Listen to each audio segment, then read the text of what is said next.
But to be actively engaged in politics, I could not do that at all. 97, when I decided to leave the NDP and to return home for the 1997 election, that's when I became active in politics. And as you well know, after elections, I went into exile again in Abidjan this time, and stayed there until the Accra Peace Conference, and ultimately brought me back home in 2003. Mr. Chairman, that's it, but I know you may have some questions, and I'm ready to respond to any specific issues you may have. Thank you. Thank you very much, Madam Witness, for your presentation this morning, which spans all the way back to the early 60s when you became conscious and actively participated in matters of national politics that affected the lives of our people, coming down to your public service with government. And then in 1982, your experience with the military junta, your experiences with the UCDR and efforts to bring about positive change in our country, and leading up to the operations of the NPFL, and then of course the engagement in the process during our Peace Agreement, which brought us up to 2003. I want to thank you very much for your presentation, and I'd like to introduce two other commissioners who just came while we were following, Commissioner David Dorothy and Commissioner Massa Washington. At this stage, we will ask questions.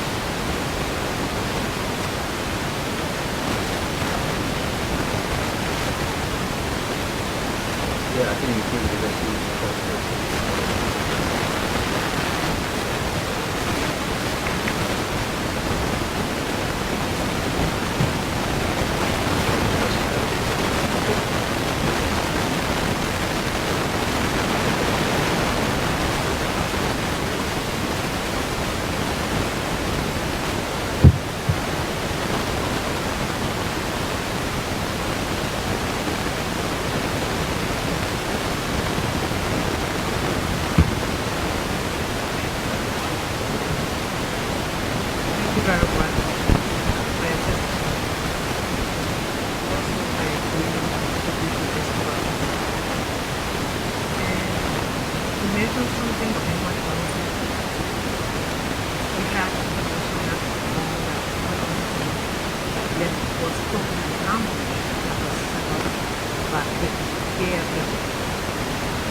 To say how he was killed. I was in the U.S. He was here when he came to join Taylor County. We heard, and I cannot say that I heard it from somebody who was on the scene, but we heard that he was killed by Taylor County. That's the assumption we went on. But I have no evidence one way or the other.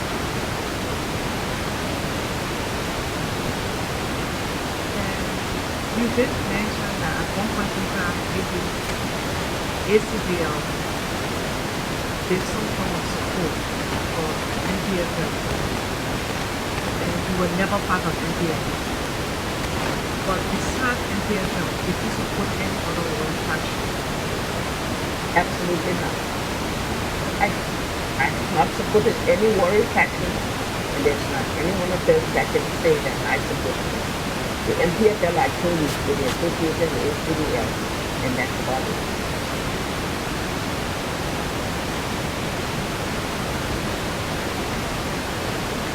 During one of our public hearings here in Montserrado, a witness testified before the commission in the name of Aliyu Suarez that he saw you to NPFL control Europe's military uniform. Can you comment on that? You know, I've never worn a military uniform in my life. And if anyone were to say they saw me, I would ask them to please tell the date when they saw me there, because I would go back to my travel documents and probably prove where I was on that day. I've never been in many of Mr. Taylor's operations. I wonder, as people have told me, if that's not a case of mistaken identity, because I am told that Mr. Taylor had a wife who's also fair in complexion.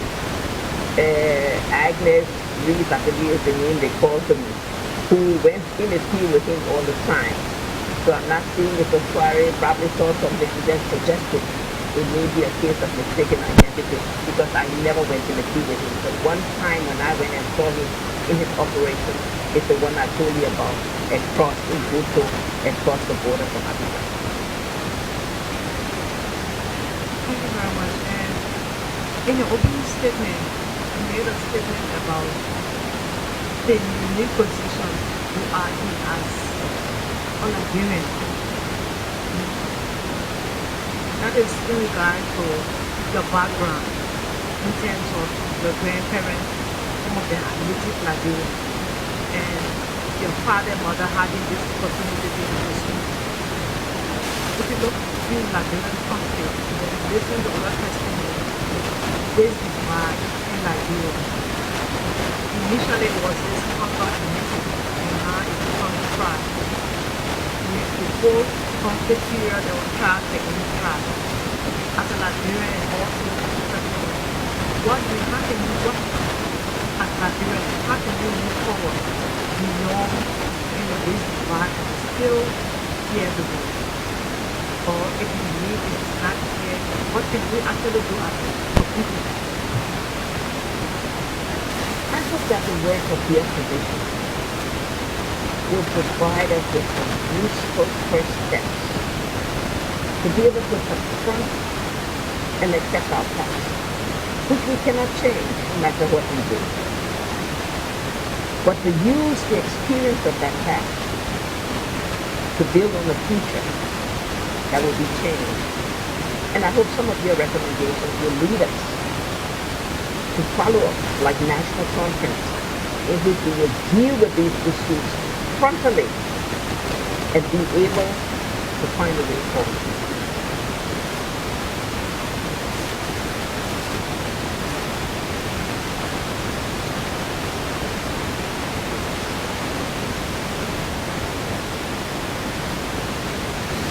The commission also had this information about the $25,000 that was received from Clarence Simpson initially during the course of the conflict. Do you have any knowledge? I don't. Mr. Simpson and I were not really in touch with each other during those days whatsoever. So I don't know about 25,000 from Mr. Simpson with who I don't know the details of that. Nobody has mentioned that to me. Thank you very much.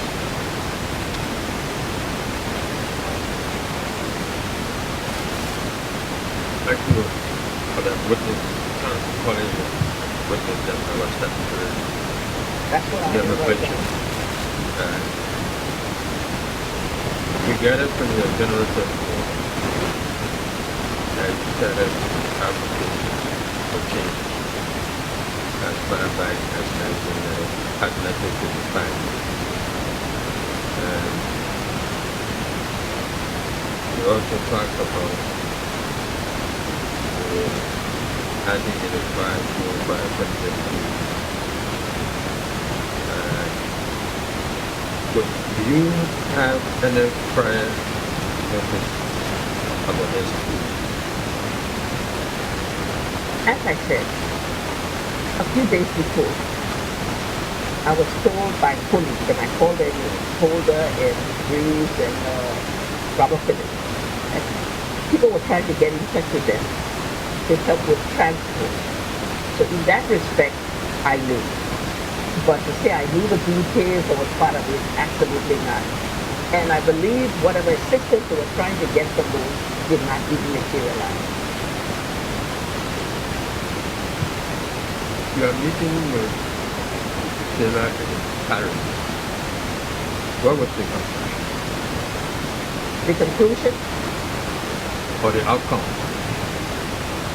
I guess the outcome was that we would continue to follow what he was doing. We would see whether his movement truly represented a pressure point for political change.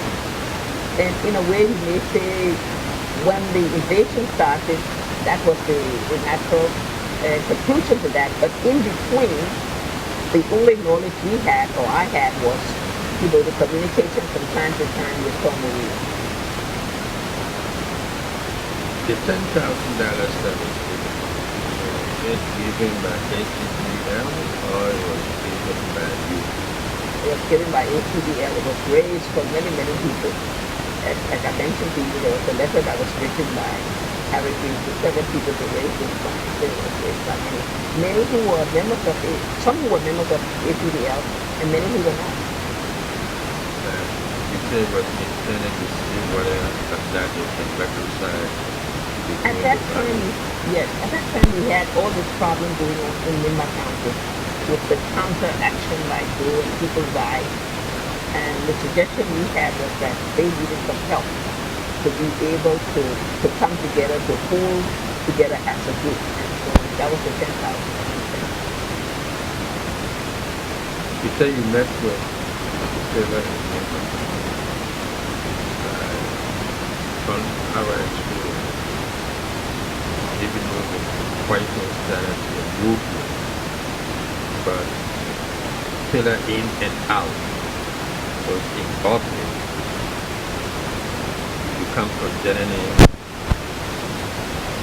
and you come and use ferry and cross the river. Was it that area, or it was really a good tour? No, maybe I don't use from Nimba, so you know Nimba better than I do. There's a low river. You cross that river, it's that place. When you cross the river, it wasn't even a mile to where the operations were. I just did Butu. I thought it was Butu, but it may be some other place. But it's where you have, there's a low, like a big creek, right across there. Yeah, all through that big creek. But the only time you can know the difference is that in Butu, there were President Palmer, Bill, the presidential house was Wellesley. It's a small town. There were no presidential house. It's not a big town. Okay, so that's Wellesley. And in that meeting in Nimba, what was your subsequent interaction with him? There was no subsequent interaction with the Taylor. As I say, most of the information on what was happening came from intermittent discussion with Tom Marie by telephone. Mr. Taylor himself never interacted with us that much. Thank you very much.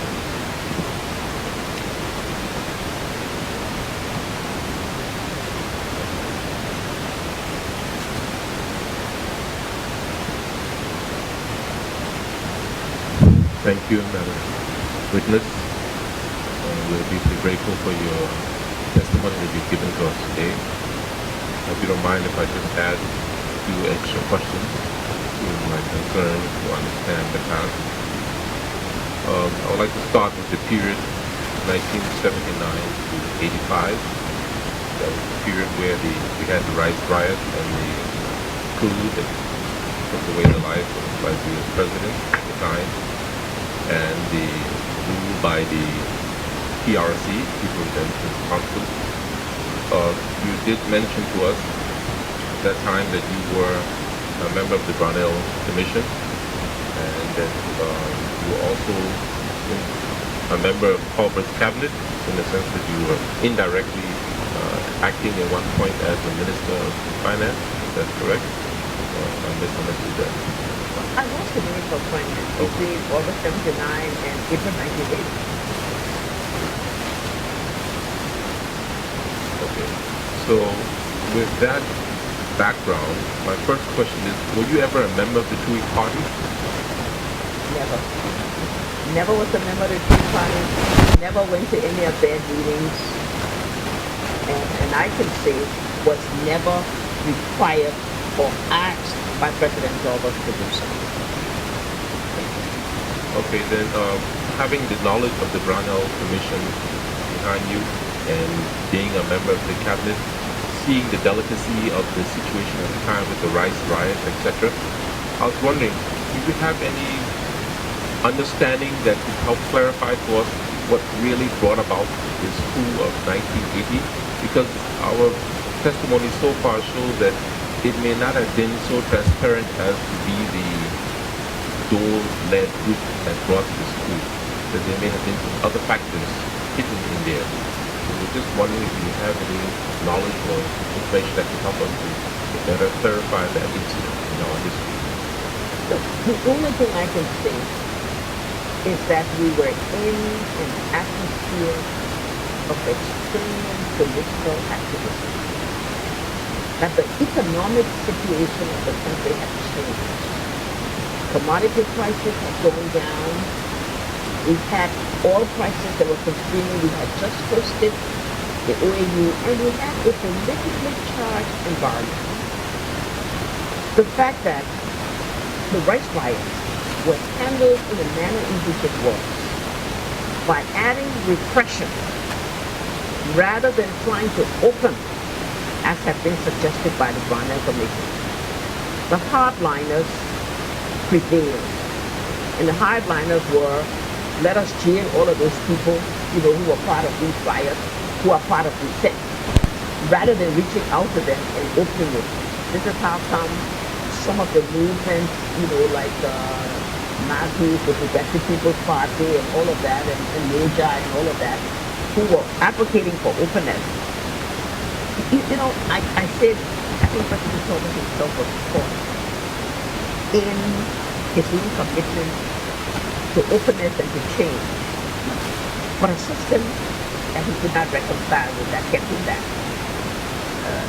We were in that kind of environment that any kind of repression only led to more tension, to more disruption, to more violence. But to say that I knew that planning of a coup by anybody or anything like that, absolutely.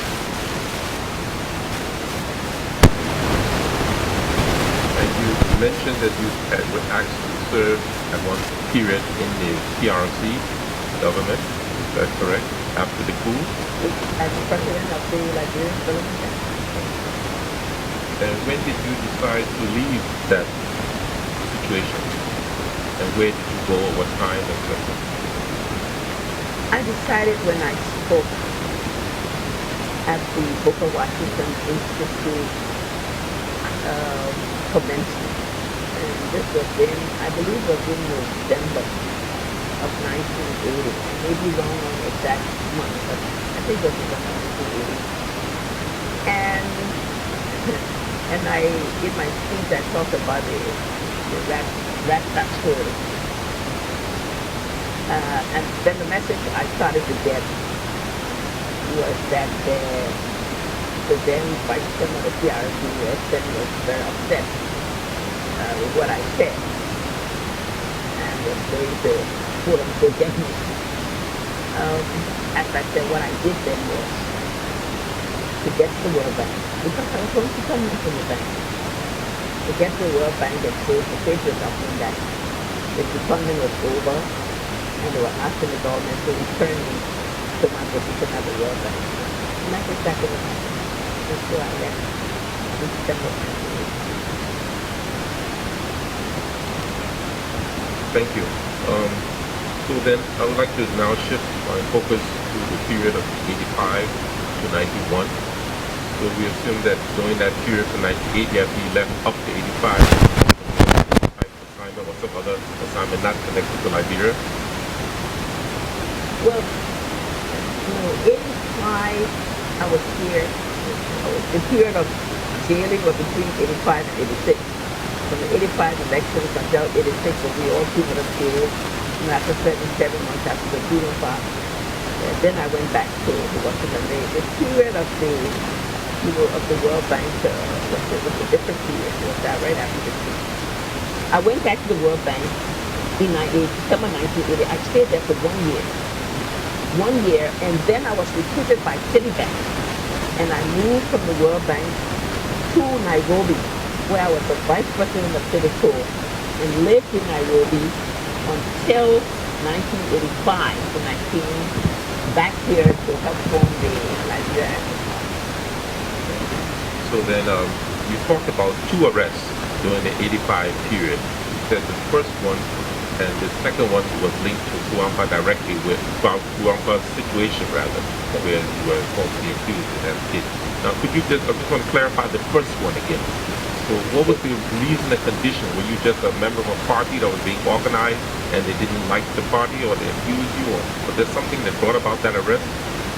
I said when I came home, the party was not allowed to be registered. I was then invited by ULA, the Union of Liberian Associates, whose president then was Sondeli, to speak at their annual conference in the U.S. And I spoke at that conference in Philadelphia. And that's the speech. At that time, former Ambassador George Washington was in the audience when I spoke in Philadelphia. I think he sent a report about the speech. And then I returned home with the intention then of saying, forget this party thing, I'm going back. Because I was still an employee. I was still an employee of Citicorp, and I was on leave. And I was going to come back and go back to Nairobi. But when I came, I was told the co-president doing and others and asked about the speech. And then I was put on house arrest at that time. And from house arrest, I was then taken to post-back. And that's when I was charged with sedition. That's when I went before the military tribunal, was declared guilty and 10 years. But like I said, I served 2 months because many of the Liberian women signed this petition, thousands and thousands of them. And the international community and the U.S. Congress then passed a non-binding resolution that they would cut off aid to Liberia if I and the student leaders that were in jail were not released. And that's how we came out. Thank you for the clarity. Just a small point, just for clarity. Was the you said president? So had he been elected by that time, or I thought he was still in the temporary role of a council, like? Because you all came with to organize LPC and to run, right?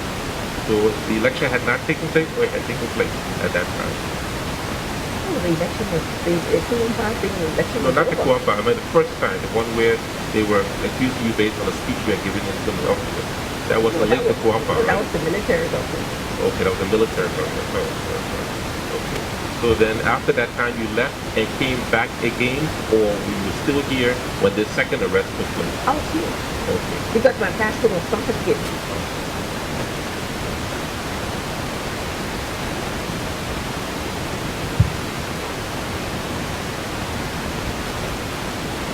Now, you mentioned that in July 1990, there was a situation where you all had thought maybe that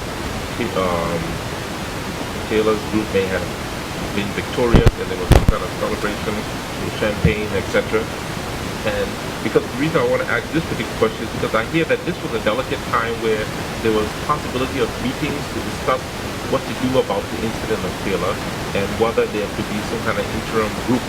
So I'm trying to link your situation in 1990, which was just prior to those deaths in September.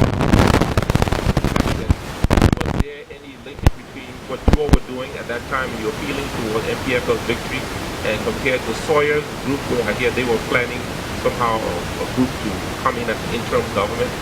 Did you have any communication between you and Dr. Sawyer at that time? Or? No.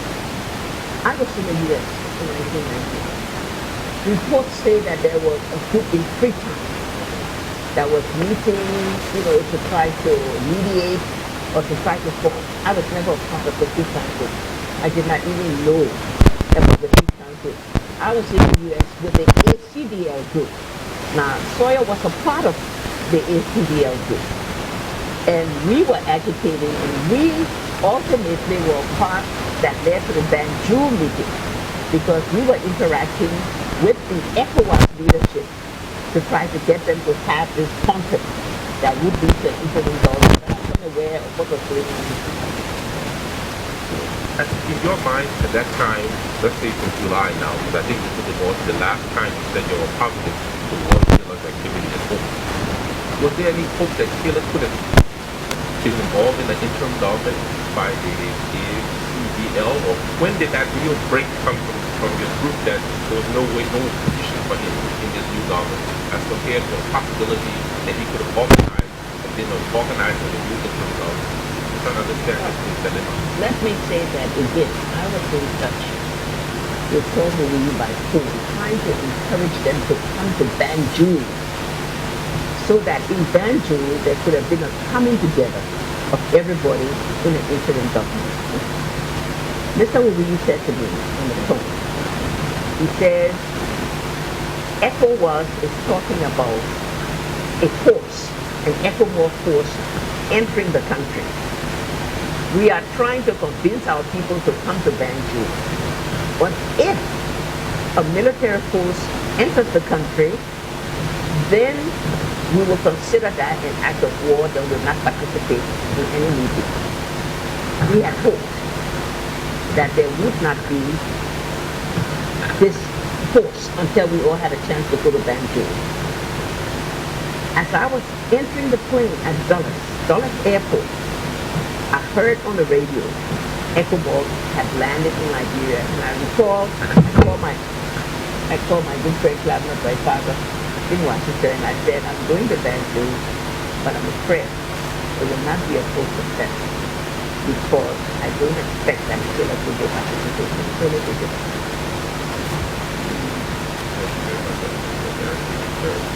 So this is the feeling of what you're that the ECOWAS somehow, that decision of ECOWAS created a delicate point between the Taylor group and the interim government. Do you know anything about Taylor's escape from prison in America? Anything about that? absolutely nothing about that.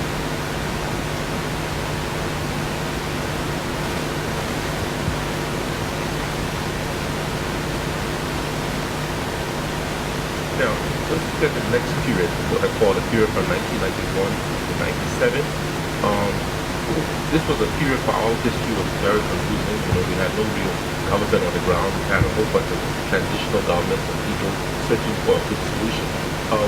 Could you share with us your involvement during that period, or were you part of a process towards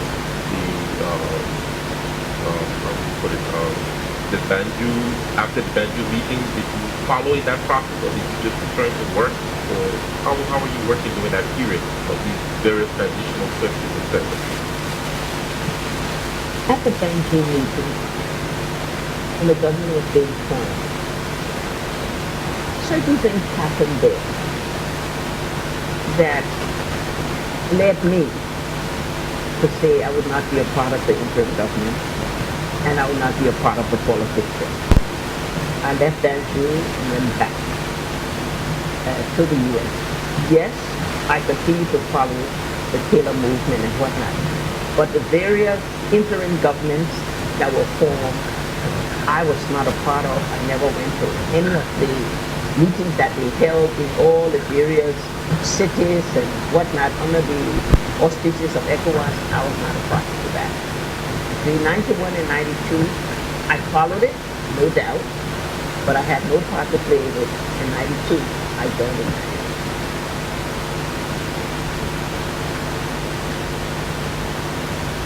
So then your involvement with the Nigerian situation reactivated only in 97 when you came to run. That's correct. Between 92 and 97, I was not involved in Nigerian politics. Obviously, I talked to people, and people talked to me. I had lots of good friends, and I would follow things on the radio, but to say actively involved in politics, I was not. I could not be. I would have been violating my understanding with the United Nations. In 1997 now, you came back. Of course, the situation was that were you then with LAP, the original party that you had previously organized, or did you have a different situation or platform? Well, toward the time when they were planning the elections, I was in touch with the LAP leadership. and we were planning in that convention. That would have brought me home to be a part of that convention and to be a candidate. Things changed. And by the time I came home, or by the time I heard the convention were advanced without my knowledge. And when I ran home to come, because the convention was already on and certain selections had already been determined. And that's brought a rift between me and LAP, and ultimately I left LAP and joined the Liberty Party. You had told us earlier that basically in 2002 was the period we had learned nobody else became very active in overthrowing the elected government at that time. And basically, your statement was that basically you had no connection, or they didn't try to connect with you when you received your support during that Absolutely time. not. Model and LGF and LERD and all of those, quite frankly, I didn't do anything about it. One time Mr. Superwood tried to talk about, something he was in, but I was totally out of effect. I didn't have any money. I didn't have any inclination. We had already been down this road one before, and I wasn't about to go that road again. Thank you very much.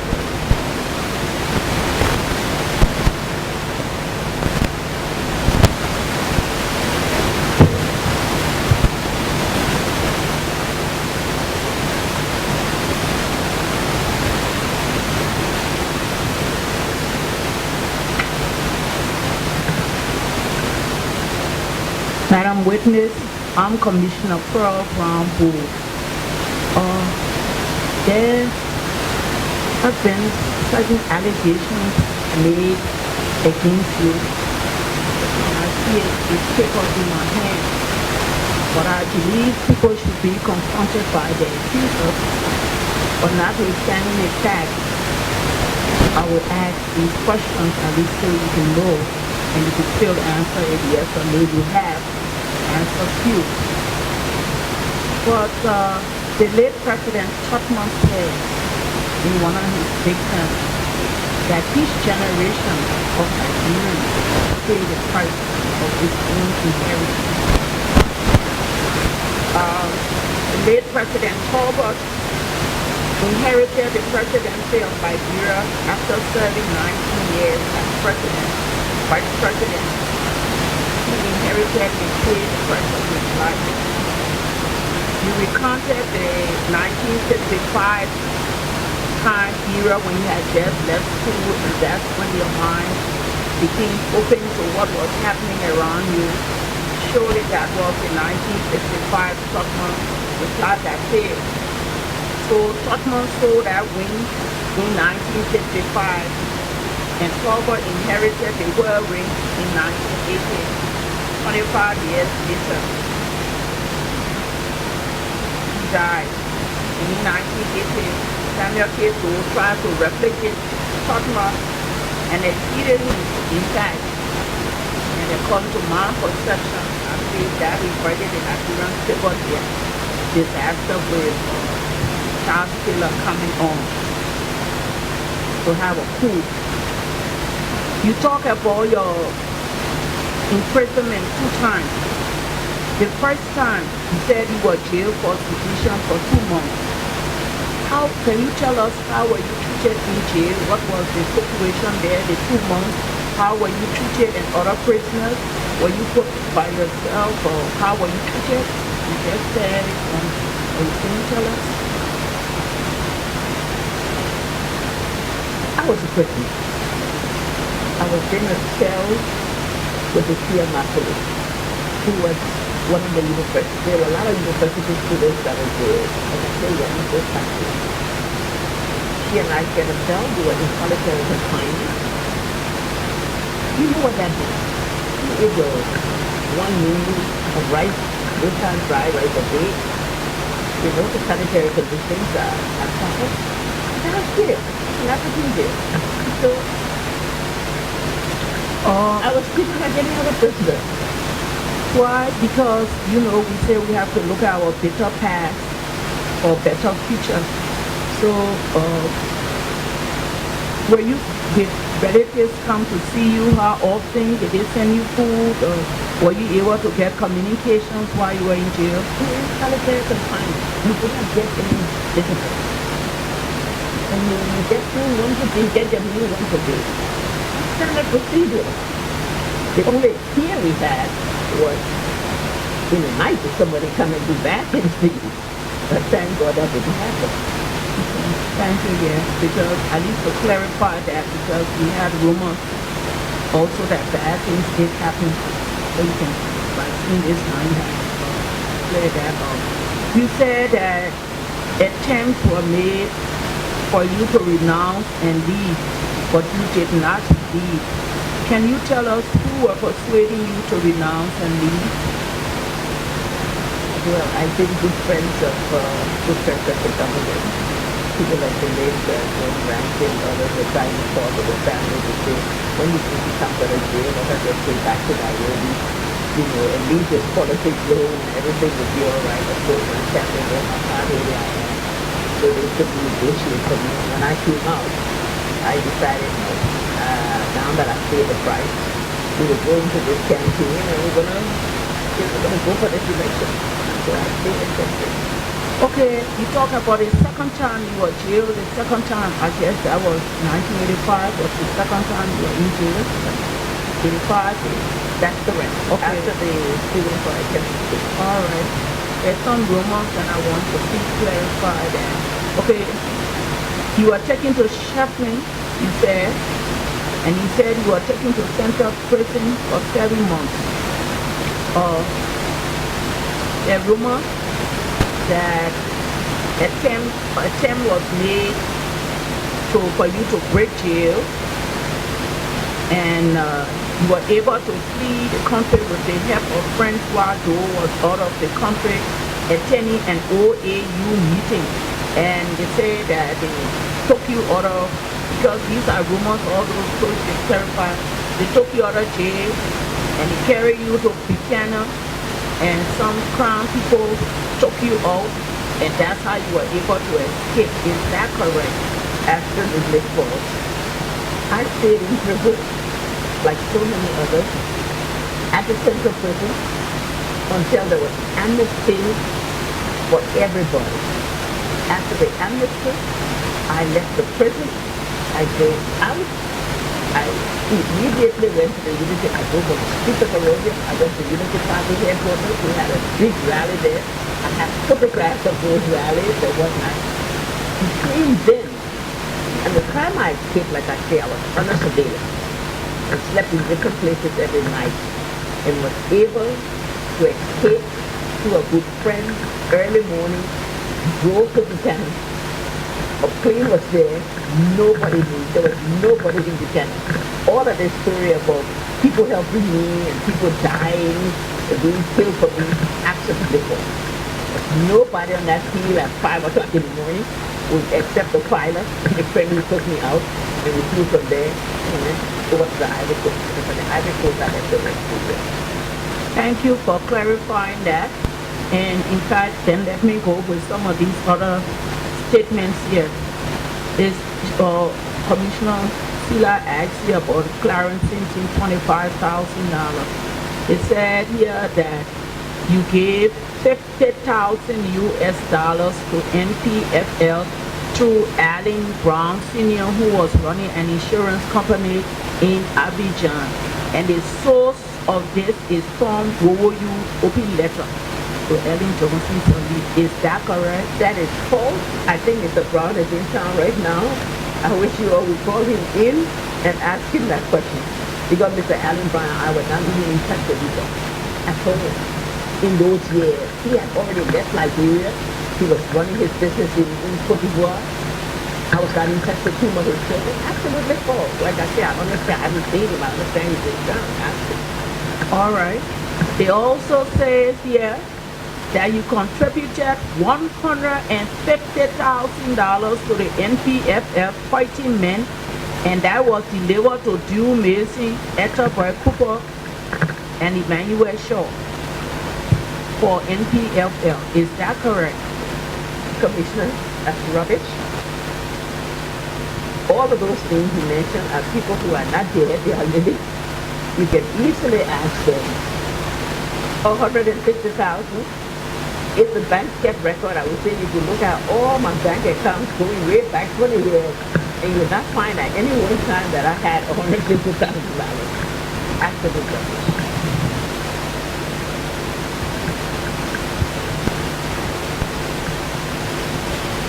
Madam Witness, let's go back to the Banju Accord. And we are aware because it has been reported even Supreme Court in the case Peter Bono Jala versus the Republic of Nigeria, when court already made a decision on that act. Many people welcome the arrival of Charles Taylor initially because they were tired of Samuel K. Doe ruling at that time. So when he came, everybody felt that it was a relief. So many people joined, and then but later they became disillusioned when they saw how life, liberty, and property was destroyed. And later on, many from that one force came almost 6 different forces. So initially, many people welcomed, and especially what you have gone through on a Doe regime, perhaps no one should be surprised if you too have welcomed the removal of Doe. Notwithstanding the letter when Doe's relative came here, one Mr. Wright, I think George Wright, testified at City Hall. He said that Ellen Sirleaf and Edward Kesseley wrote a letter to the OAU chairman then to remove Doe, to have Doe killed, to be replaced with Taylor. We asked him, and he had a letter of paper from me, and I asked to see this paper. And on that paper, because you just talk about not being there, doing there, but on that paper we saw a letter. It was not signed just by you, but we saw different political party leaders signing, writing. It's a hearing officer to sign that letter, because it was sent here. We had a judge just giving you a paper 5 minutes before 9, so I wouldn't ask for other things. But in that letter, so please go find it, or it presented. In that letter, it was stated that you all were writing to the OAU chairman, then to ECOWAS, and thanking them for the timely intervention in the Liberian chaos. And apparently they had asked Doe to leave, but he had not left yet. And you all have said in that paper, they said that they cannot let Doe leave without having some government in place to stop the bloodshed. But people sign as political leaders. I think you sign as Ellen Johnson, executive, NAP, and everybody as the leaders of the different parties sign as representative. You recall, what's the question? The question is, do you recall writing that letter? Whether that was your signature for it, not even here for you to say yes or no? If my signature is on it, I will tell you yes. Because we did write here to many bodies, pleading for them to look at the Liberia situation, asking them to intervene. But there's one thing you said, which I must correct. I think you said something about asking them to kill. Nobody asked anybody to kill. Yes, that's what he said. George Wright said Ellen Sirleaf and Kesseley wrote the international people to try to have Doe killed. And when we asked, and he had this letter shown because in his testimony, and when we asked to read this letter, it was different. It had many signatures of all the different political party leaders, and you signed as executive leader. It was not asking to kill for it. Just as I said, the letter to the OAU leadership that has my signature, I would say yes. any letter that is said signed by me and Sirleaf that is absolutely wrong, Sirleaf and I will never interview each other. We never form any kind of group or alliance to take any independent action. I did take action along with other political leaders. Yes, to echo what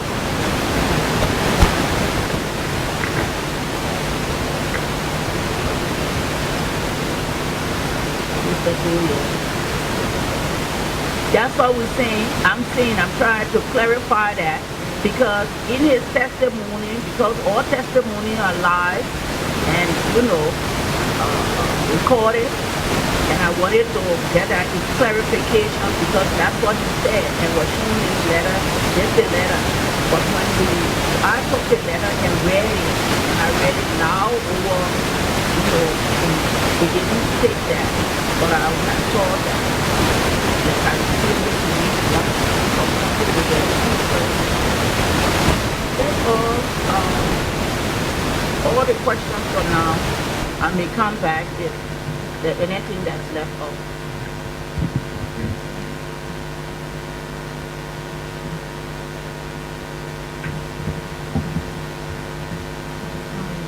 Good morning, and thank you for coming to be a part of this process.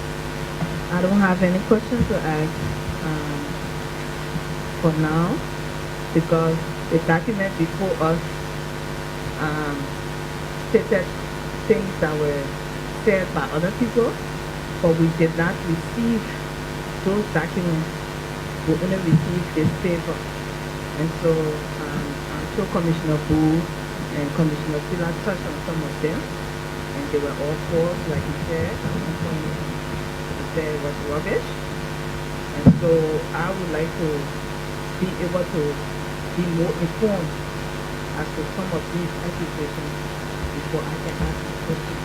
But one thing I can say is that your coming here today may be able to clarify most of what people perceive were your actions during a time of crisis in our country. And we are happy that we are able to give this opportunity to you to come to the TRC to be able to tell us your way and what you did in the process. So we say thank you very much for coming, and we hope that at any point in time, if we need clarification, we can be able to call upon you to make this clarification. Thank you so much.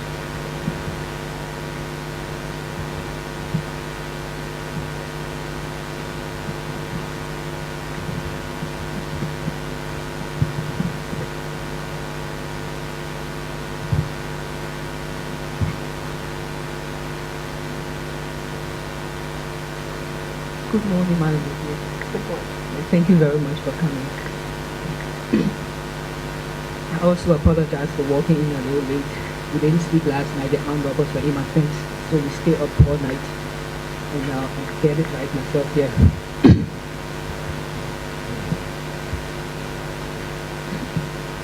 Most of my questions will just be a matter of clarification or additional clarification. You've actually answered a lot of the questions and have clarified a lot of the issues that we would have loved clarified. Mr. Joe Wally testifying sometimes last year at the TRC spoke about the failed Kuwampa invasion. He mentioned that on the day of that incident, having realized that it had failed, he ran to your house where he was offered palm butter and rice. For the sake of clarification again, my question here is, why did he go to your house? Were you expecting him? Commissioner, I heard that statement and I had to chuckle. Someone involved in making a coup in the early hours of the morning will go to a home uninvited, unexpected, to go sit down and talk. And where would I, in the early hours of the morning, monitoring a coup, get a time to go cook palm butter and rice. I mean, look at the rationality of that. That's why I say when I heard it, I had to laugh. The absurdity of some of the things people say. That we just go and look at what they say and see how absurd it is. They wouldn't say things like that. You make your decision making food. You make your food. You come go visit somebody to eat palm butter and rice. Thank you very much for that clarification. You spoke about the ACDL and you mentioned that it was a pressure group for political change. And you also mentioned that, and I hope I'll be quoting you that correctly, you said, I was never a member of the NPFL, had never been, but we knew about the rebellion. I would just like for you to please clarify a little bit more when you say we knew about the rebellion. People inform you, did you ever attend any of their meetings? I know you said Mr. Willie was in touch with you trying to get you to assist and test, but people try to go and I've never attended any of their meetings. I didn't know about the organization except that it was told us by Mr. Willie to go to the help. And just what I said, communication, mostly with him. And the one time I told you when I went out to this buffet and whatnot, exactly what I told you is exactly what happened. There is nobody who can give you one shred of evidence that says I was a member of NPFL or attended any of their meetings or went to any of their things. They can't because it doesn't exist. So, just a further clarification on that question. You were never a member of the NPFL, but you were an independent person. You were an independent person who, did you support the NPFL at all times? Did you? Oh, I was a sympathizer, and I told you that ACDL gave some material support. I said that. And I said that we were in touch, mostly through Marie on that, so I went through all of that, yes. I was, like I think thousands and thousands of Liberians who were also supporters.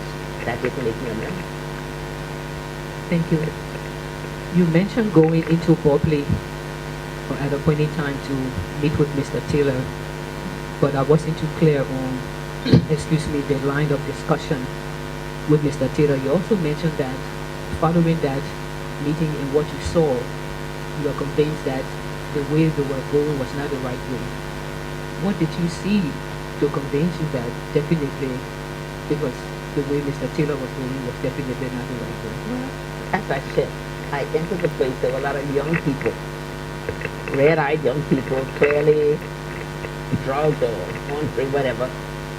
And I went into a place, a one-room place with another room, and what I saw, Mr. Taylor, a couple of Lebanese people, a pile of rice, and other provisions. And the discussion we had was discussion that reminds me of ramblings.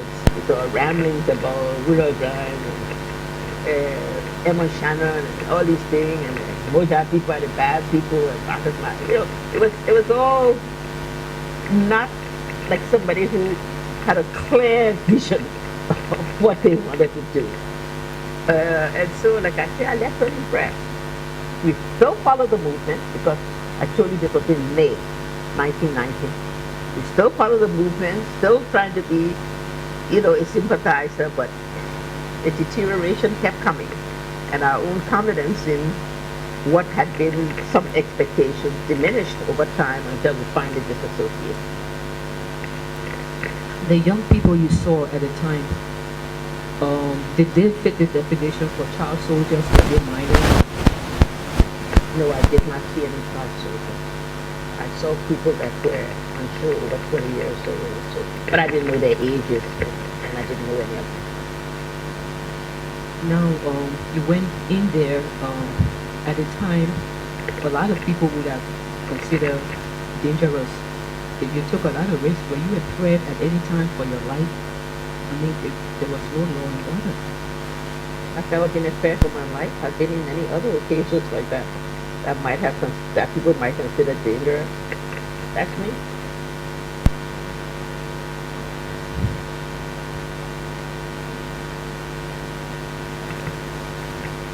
during the 2005 elections, which you won, Mrs. Stella Kurumpa wrote a letter or an article which was widely circulated in cyberspace, especially in the diaspora. She made some allegations, but one of those was that she needed you to please explain to her what happened to her husband, how he left the United States. And one of the allegations was that, not too clear on it, but did you at any time meet with Mr. Kurumpa while in exile in the United States or anywhere to encourage him to come and assist to remove Mr. Doe? Absolutely not.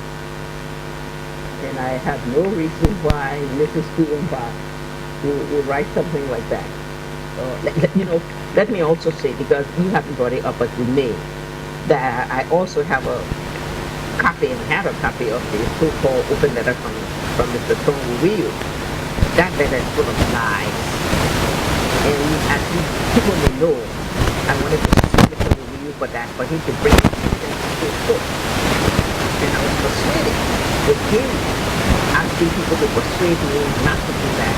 And it was because of Bishop Innes of the Methodist Church that I did not proceed with that suit. But when I leave the presidency, I will sue him.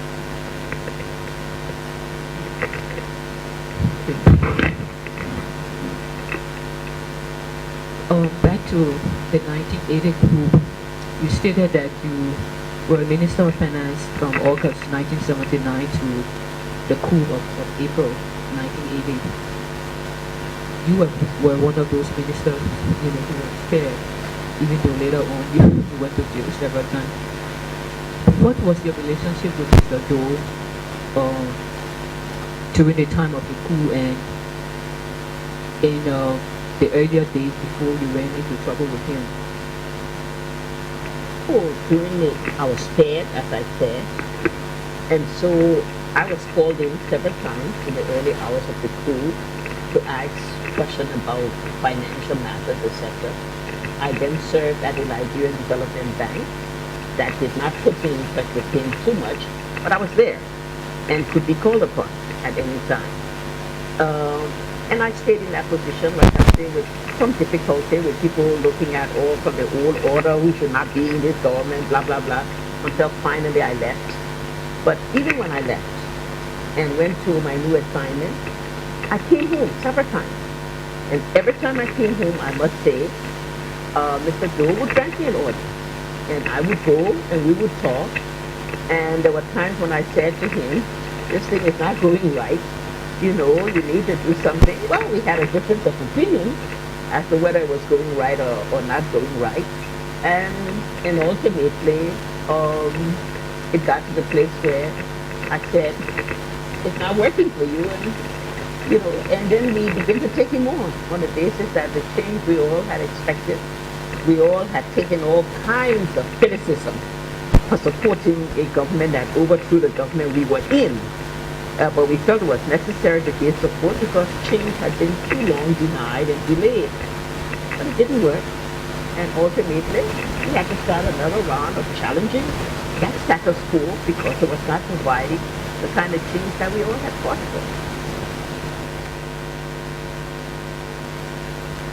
Following the 1980 coup, which we just talked about, 13 government officials were executed on the coup, and most people think that was probably one of the darkest hours of our history. What was your position? How did you feel? Where were you at the time? What went through your mind? I mean, like every other Nigerian, I felt bad. Particularly, many of those people were people that I was close to. They were professional colleagues. Many of them were cabinet ministers. I sat in meetings with them. I happen to have been one of the ones that was there. So I had to feel bad about it. At the same time, like I said, we did give support on the basis that this was the sacrifice that had been made for many years of neglect and many years of not correcting the wrong. They paid the ultimate price. Our challenge then was to make sure that they could not die in vain.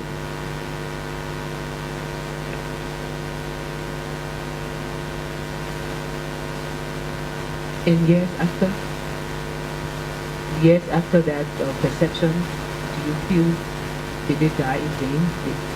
We still haven't reached the place where we can say that we've got a unified nation and a nation that whose policies and practices and experiences can deliver, what is needed.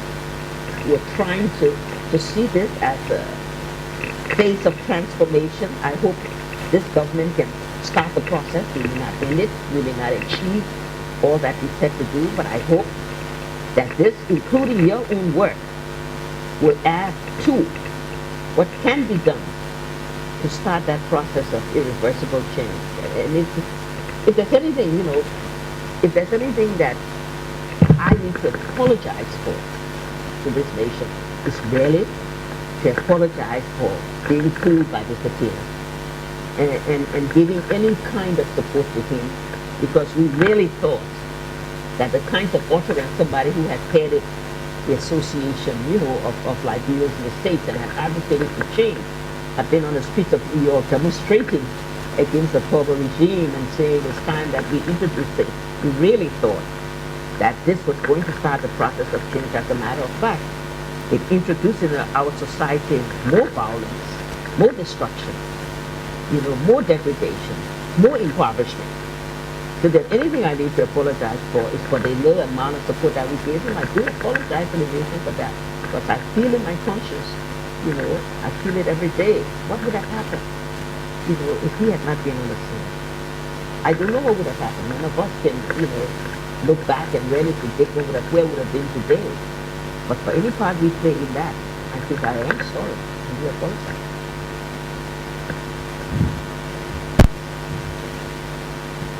Madam Witness,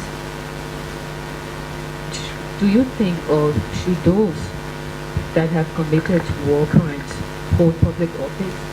It's one part of the question. And just before I end my questioning, what are your views on the following transitional justice elements: persecution, amnesty, reparation?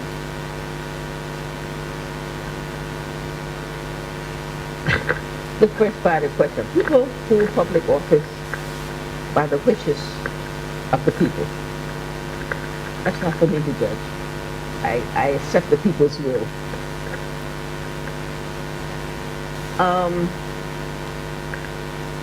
I believe I've said before that a process of truth and reconciliation, which we all agree to in Accra, can be seen as a first step. That if there's justice that is required, that justice has to come by an aggrieved person who feels that this process of confession and forgiveness is not enough. And if they want to, and if you so recommend, that certain people have to then do the second phase of justice, that this government will have to lend support to it. On reparations, again, I've said to you all that I can understand reparations for groups or communities that have been affected and who have been denied certain things that ought to be restored. But if one were to talk about individual reparations, when you're dealing with thousands and thousands and thousands of people, that might be more than this government can afford and could support.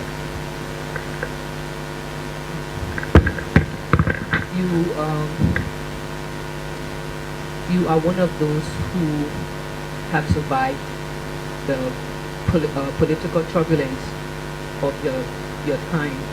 And I say your time, it's not like you're old, but all these years that you've been advocating, that you advocated politically. A lot like Mr. Bode, the late Mr. Kesali, Dr. Kesali died, Jackson, all of them.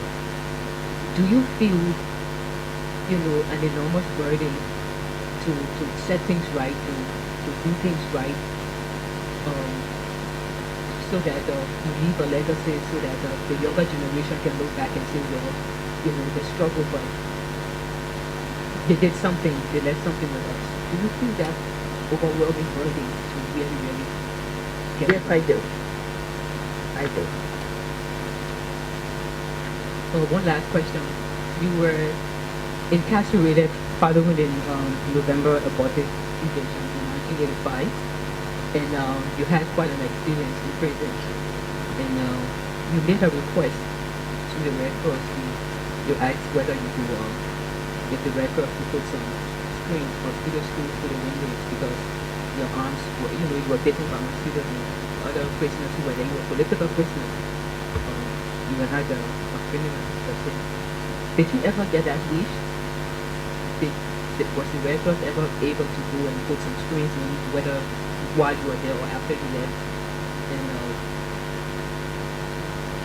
do they have screens at the prison now? I'm sorry, I haven't been there. I'm just trying to draw, compare, contrast between the time you were there and what's happening now. They did more than put screens. They put some screens, they fixed the toilets.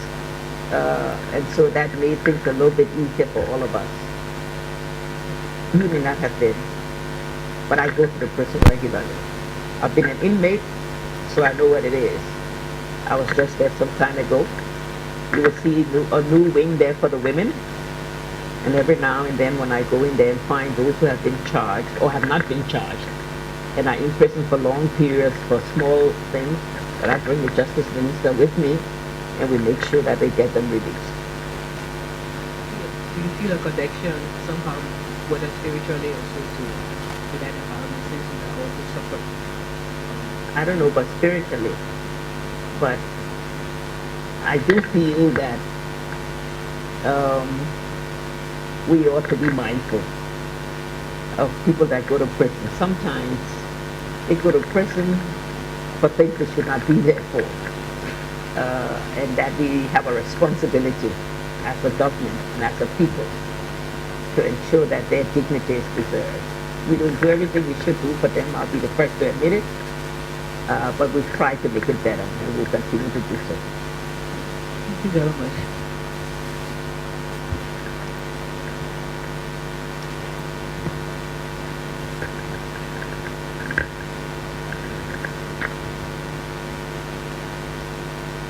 Thank you very much, Madam Wisdom.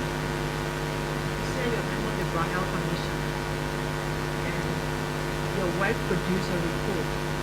What's happened to the implementation of the Commission's report? Did the president at that time do anything in terms of the implementation of the report? No. As I said, the recommendations of the report were not implemented. Maybe if it had been, maybe things would have been better, things would have been different. They were not. I said the hardliners prevailed. And the report was, like so many others, just put on the shelf. Thank you very much. So we'll go a second round.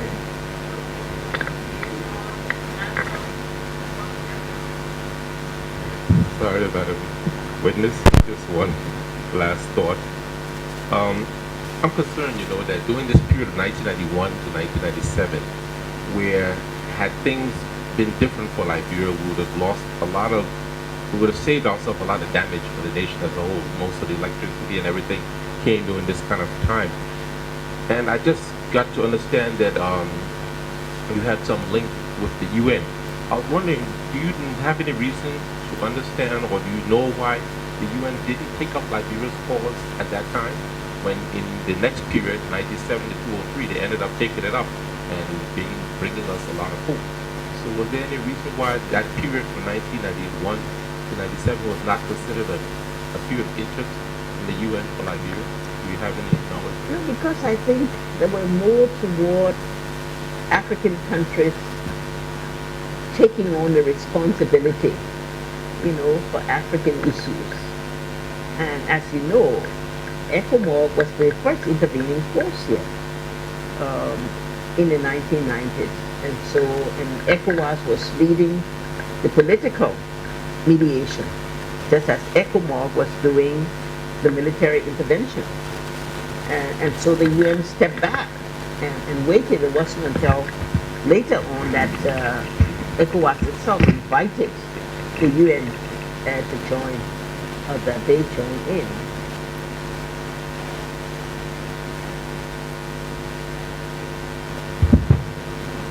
Commissioner Pearl Brown Bull again. Madam Witness, because we're supposed to ask between the period 1979 to 2003, but the TRC Act gave us the authority to go beyond. And when we had a Lutheran church, in the Lutheran Church Memorial, we had a Lutheran bishop in a paper asked us to investigate beyond the beginning of this country. Now, before your time, there were leaders of this country from its inception. And you sit now as president of this country. There were many things that were done by leaders, the presidents of this country, which we consider to be twin evils. Evil of greed for power and wealth, where they were not, say, failure to govern, poor leadership, not by all, but sometimes there were inefficiency, maladministration, poor stewardship. Sometimes our people show lack of patriotism, nationalism, vision, properly focused, and also recently tribalism. So this has been the problem now that we face. And we can say for new vision, Liberia needs a new generation of leaders who have the fear of God, love for country, more than self, who are prepared to do just, right, and honest, and do the good things for the country with the fear of God before Christ. Many things were done. And when I heard you say, if just the time whatever reason you show that Mr. Taylor during his time to liberate this country, any contribution, even to give moral support, or like many Liberians, if what it when you regret. But as the leader of this country now, I think for us to move forward for reconciliation, those leaders who did things in this country, I think as president, I think you sit in a gap, because what it is for reconciliation, those victims who are not here, or those who the oppressors did to victims, their descendants must stand in that gap to say sorry. And in that like manner, I feel as president of Liberia, for your predecessors, whatever they did, that was obstacle to reconciliation, dividing this country, equitable social justice. Don't you think now you could stand in a gap to apologize for that too? Because of your position as they are dead and gone. They did some good, but they did bad. You're asking me to apologize on their behalf for them? I'm saying as president, not the position, not you, Ellen Johnson Sirleaf, but right now, you are president of the Republic of Liberia. And we are writing also the historical part of this country. We're not just looking at the period from 1979 to 2003. People came, they talk about Barclay, they talk about King, or what do you call that place? Banana Pool. They talk, in fact, they talk from J.J. Rao on down. But there were things they did good to unification.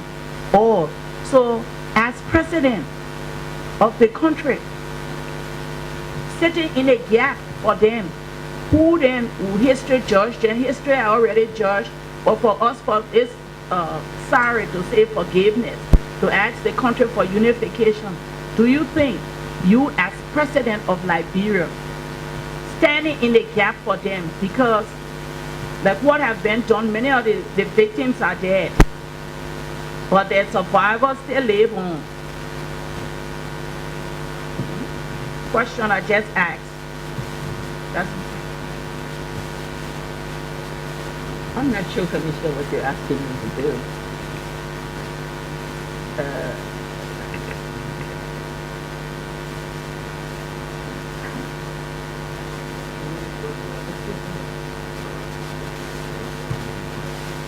Yes.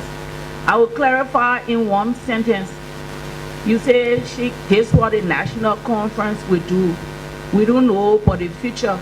We know for the present. I don't know about the national conference. I don't know. The president is here now. I don't know whether she has the opportunity or she'll be coming back again. I don't know about national conference. And I just asked, in her own wisdom, that's all, what she thinks about reconciliation and those who had offended anyone in this country, the leadership, what she feels about them, because they're not around to talk for themselves. Well, I mean, the only thing I can say is we should recognize the good things they've done.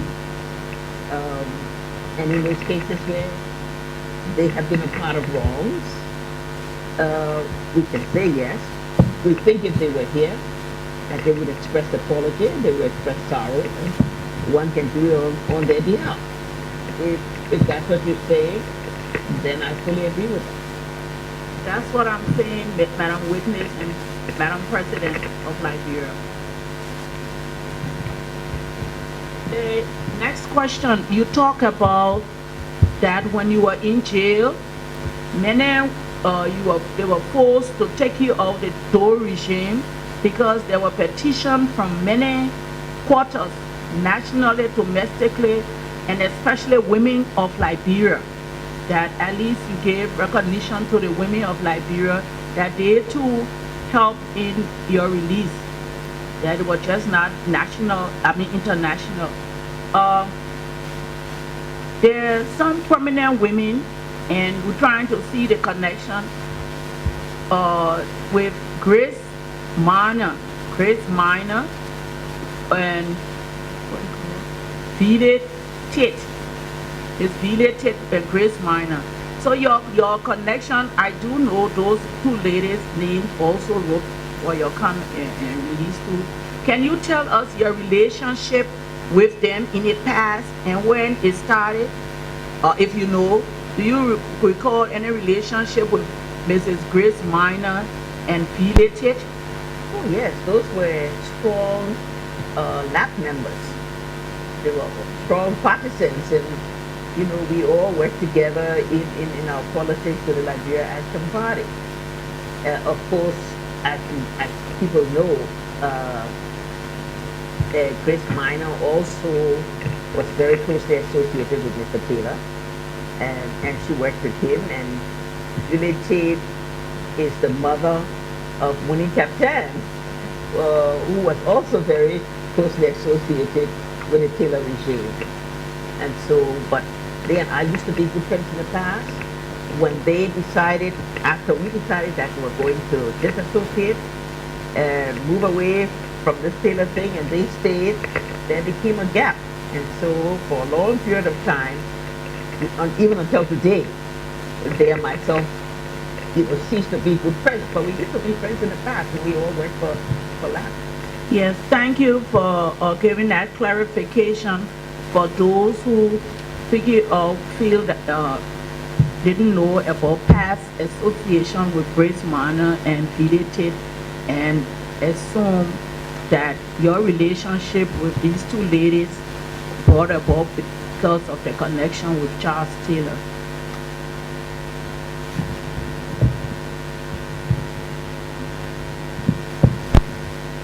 Thank you, Madam Witness, for your presentation.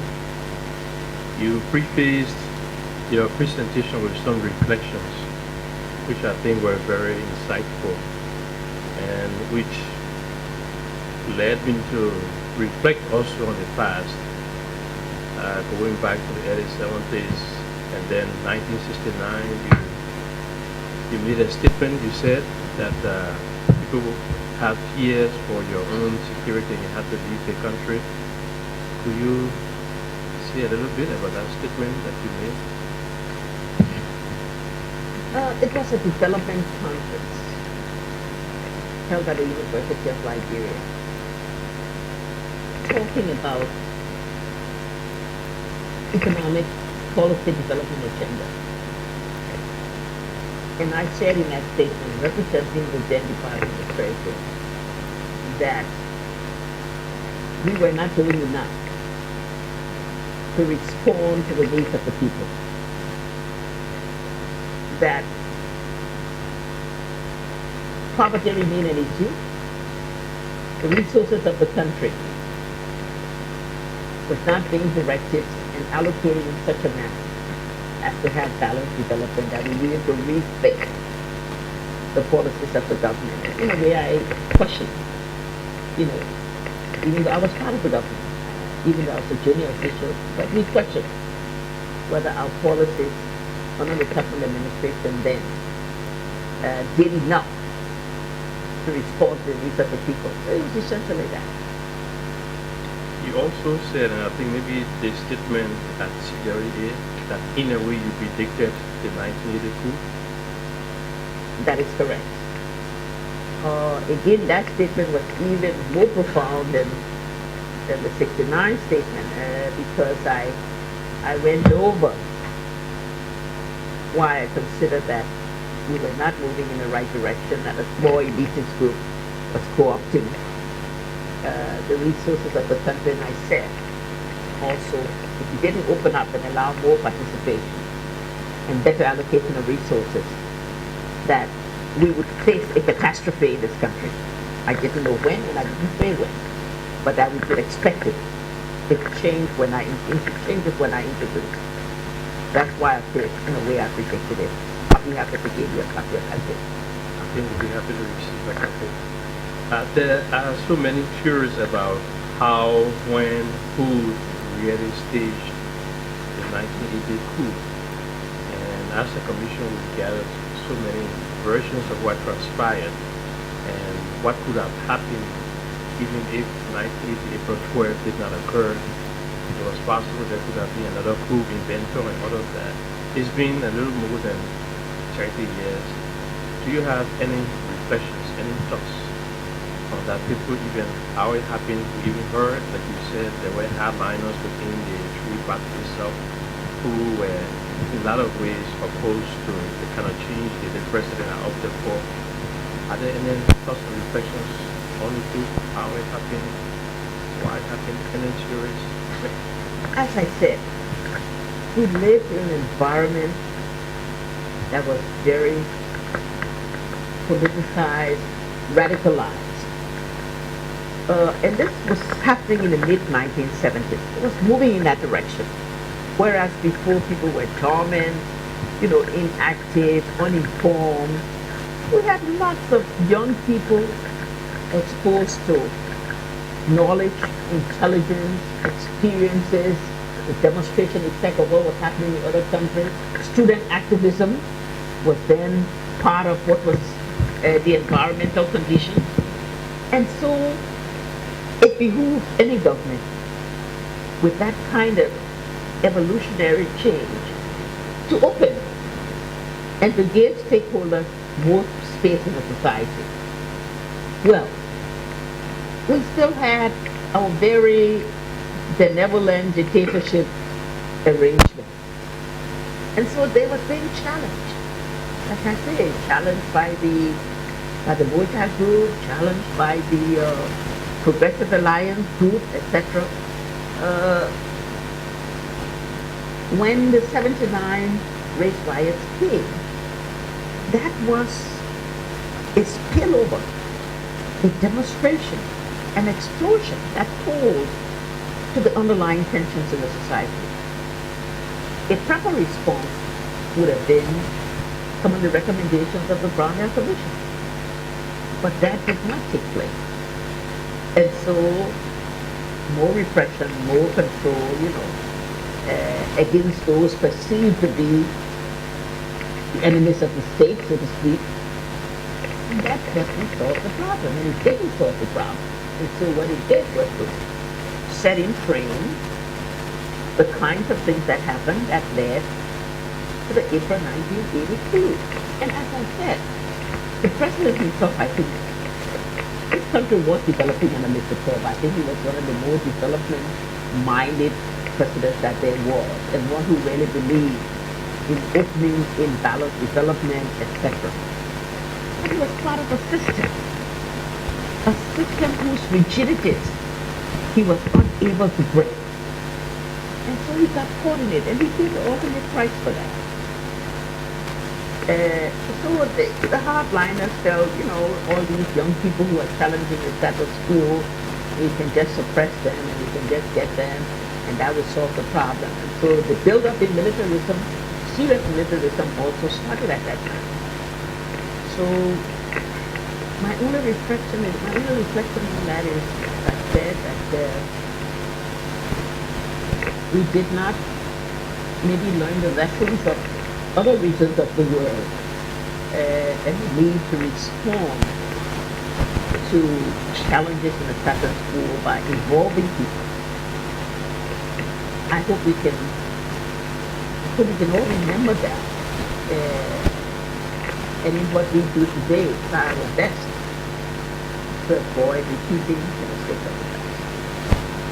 At the time of the arrest,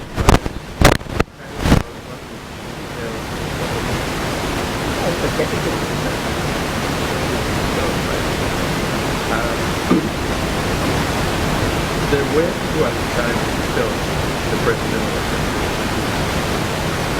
because of that, the hardliners in the establishment started pushing to do certain actions.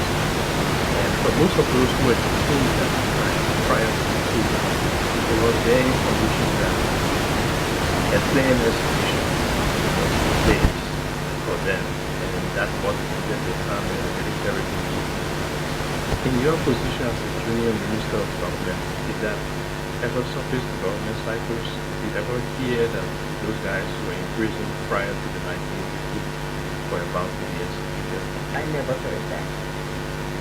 That never came up in any meeting I was in. It was never mentioned at all to me by anybody to say that there was this plan. Between the arrest riots and the coup, there was a 1979 conference of police held in our country and hosted by the government. And in the face of the very dream that was described, there are others who felt that hosting the coup wasn't a prudent financial decision because the government at the time was in concentration even others and did not know what to do this time. How did the 1979 conference fit into all of this? There was arrest riots, and then there was a conference, the government drew a heavy debt burden, and then eventually a military coup, and then thoughts, perspectives. Well, clearly the hosting of the AU was a political decision. And those of us who work in the Ministry of Finance had to carry this out on a financial basis. It did pose a financial strain on government at a time when, commodity prices were down. We did the best we could to try to contain it. I don't have those details before me, but I did write about it in one of the African Studies reviews, Liberia Studies review, the details of that expenditure. That obviously added to the government's inability to respond to the needs of the people and provided a basis for politicizing, that inability of the government, the financial constraints which the government faced as a result of that.